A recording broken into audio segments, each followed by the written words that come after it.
لوگو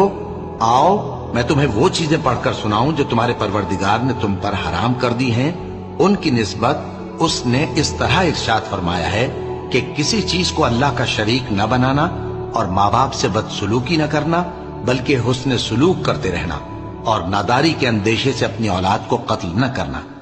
کیونکہ تم کو اور ان کو ہم ہی رزق دیتے ہیں، اور بے حیائی کے کام ظاہر ہوں یا پوشیدہ ان کے پاس نہ پھٹکنا، اور کسی شخص کو جس کے قتل کو اللہ نے حرام کر دیا ہے قتل نہ کرنا مگر جائز طور پر، یعنی جس کا شریعت حکم دے۔ ان باتوں کی وہ تمہیں تاکید کرتا ہے تاکہ تم سمجھو، اور یتیم کے مال کے پاس بھی نہ جانا مگر ایسے طریق سے کہ بہت ہی پسندیدہ ہو، یہاں تک کہ وہ جوانی کو پہنچ جائے، اور ناپ اور تول انصاف کے ساتھ پوری پوری کیا کرو۔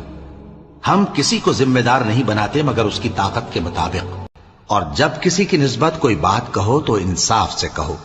گو کہ وہ تمہارا رشتہ دار ہی ہو، اور اللہ کے عہد کو پورا کرو۔ ان باتوں کا اللہ تمہیں حکم دیتا ہے تاکہ تم نصیحت قبول کرو، اور یہ کہ میرا سیدھا رستہ یہی ہے تو تم اسی پر چلنا، اور دوسرے رستوں پر نہ چلنا کہ ان پر چل کر اللہ کے رستے سے الگ ہو جاؤ گے۔